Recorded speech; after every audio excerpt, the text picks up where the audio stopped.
अब इस प्रकार जो हम आपको बताना चाह रहे थे कि भाई प्रथम तो वो नगरी धन्य है, और धन्य है वो भगवान आत्मा, धन्य है उसकी मां जिसके निमित्त ये सब काम हो रहा है।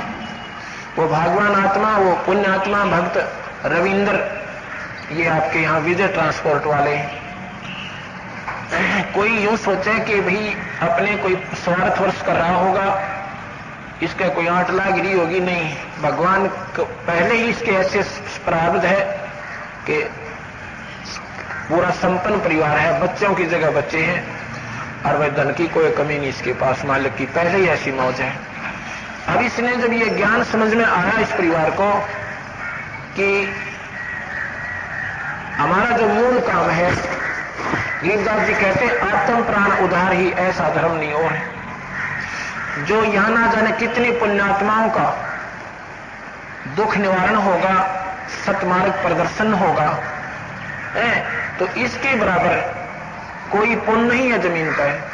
इस वर्ल्ड में कोई जमीन पुण्य नहीं है कि ना जाने कितने व्यक्तियों को अपने मूल काम का ज्ञान होगा, उनकी बुराइयां छूटेंगी, उनके बच्चे लाइन पकड़ेंगे। आज ऐसा जुल्म हो रहा है कि बाप शराब पीता है और श्याम ना का अपने बड़का न कूटता है, अपनी पत्नी का तो पक्का गाकोस है। शराबी क्या करता है, वो शराबी क्यों बन गई? क्यों उन्होंने सत्संग ना सुने। और अब वो शराबियों ने शराब क्यों त्याग दी? क्योंकि उन्होंने सत्संग सुन दिए। शराबी क्या करता है? शराब पी कर आता है, क्योंकि ज्ञान सत्संग की कमी से उसने अपने मनमोहन मनुष्य जन्म को स्वयं भी खो दिया, और उसके साथ जो उस पर आधारित परिवार है, उसकी पत्नी और वो बच्चे, उनको भी नरक बना रखा से। शराबी व्यक्ति शराब पी कर आता है, अब उसकी पत्नी बेचारी दिन छिपने सूर्यास्त होने से पहले ही डरने लग जाती है, घबराने लग जाती है। परमात्मा आज ये बिना पिए आ जावे, सो शुक्र मनाती है, पर नहीं, क्योंकि उसके तो बीमारी लत बुरी पड़ चुकी है। अब उसको, उसकी पत्नी को एक और दुख हो सके कि अगर खाना ना खाएगा, गाते हैं भगवान कदे मर ना जावे, क्योंकि शराब बहुत खतरनाक होती है, ये जान से मार सकती है जीवन अगर खाना खोना इस पर ना खाया जाए। तो वह प्रथम ये सोचती है कि खाना खावे, और फिर इसके बाद में जब ये होश में आएगा तब इसको कहूंगी इतने आपने कुछ सोचनी चाहिए, आपके बच्चे और इनकी तरफ देखना चाहिए, जवान बालक होने लग रहे। तो जी वो खाना तो दूर रहा, वो तो कभी छत न देखा, कभी जमीन न देखा, कभी अपनी पत्नी की तरफ देख रहा, दृष्टि कर रहा है, क्योंकि वो इतना लाचार हो चुका है। अब इस स्थिति में वो भी बेचारी दुख होकर उसको कह देती है कि आप ऐसा जुल्म ना करो, ऐसा कर्म नहीं करना चाहिए तो तुम कर रहे हो। इससे वो नाराज हो जाता है, और नाराज होकर अपनी पत्नी ने कुटन लग जाए, उसको पिटाई करता है। वो बच्चे फिर अपनी मां के ऊपर गिरते हैं अपनी मां का बचाव करने के लिए, और तो वो कर क्या सकते हैं उस नीच आत्मा का, और फिर हो सकता है वो बालका ने भी पीट दे, क्योंकि उसको सोची नहीं किस बच्चे का क्या हो रहा है।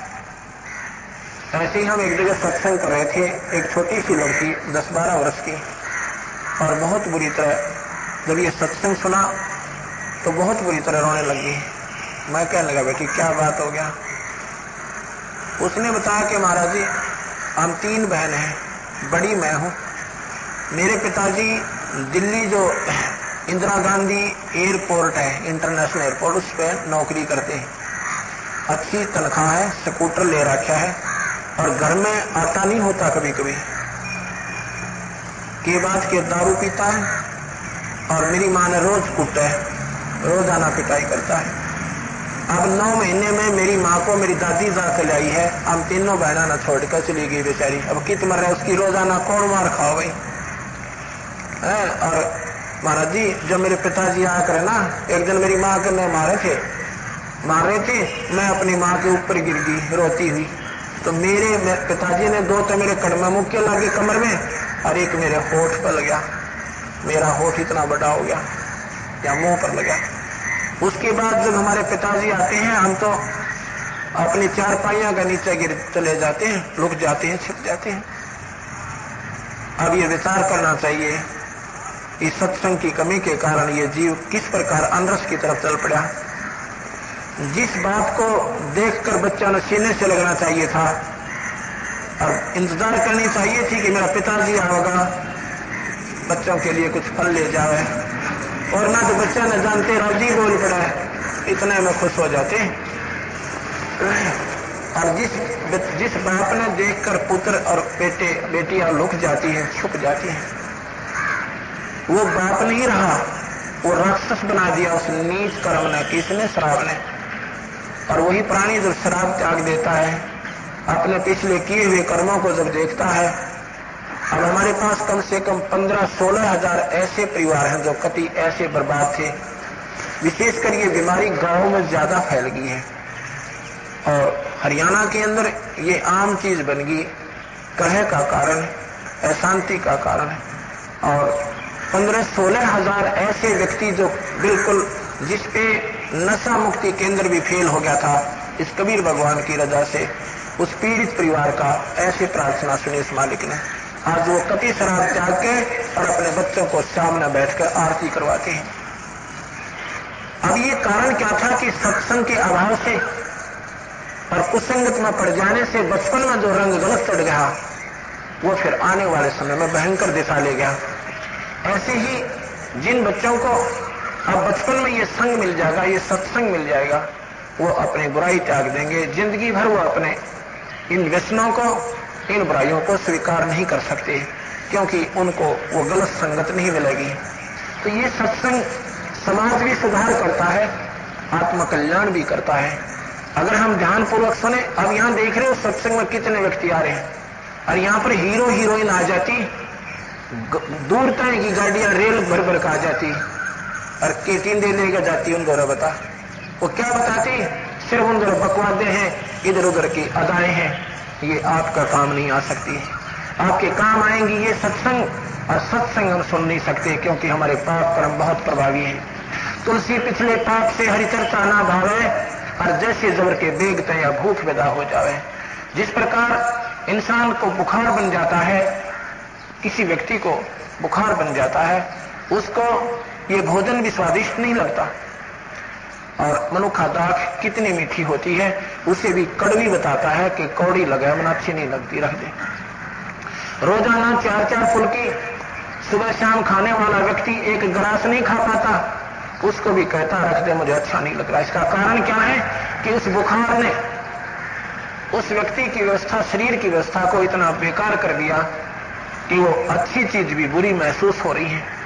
ऐसे ही जिन प्राणियों के पाप कर्म बढ़े हुए, उनको ये राम नाम की चर्चा, ये भगवान के नाम की मुनक्खा दाख और ये भोजन, ये कुनीन जैसी कड़वी लगती है, इनको अच्छी नहीं लग सकती, क्योंकि उनके ऊपर वो पाप कर्म का इतना दबाव है कि वो बढ़िया चीज को बुरा मानते हैं, बहुत बुरी महसूस होती है। लेकिन इसका इलाज क्या है कि बुखार उतारने के लिए कड़वी कड़वी गोलियां और वो कैप्सूल खाने पड़ा करें, ना चाहते हुए भी खाने पड़ते हैं, अनिच्छा से भी खाने पड़ते हैं, इंजेक्शन भी करवाने पड़ते हैं, और फिर वो बुखार उतर जाता है। और फिर देखा वो व्यक्ति लुखी सुखी रोटियां भी और ऐसे ही खा जाता है समय पर। अब क्यों खा रहा है, पहले क्यों नहीं खा रहा था? क्योंकि अब उसकी जो बुराई बीमारी थी वो खत्म होगी और भूख जागृत होगी।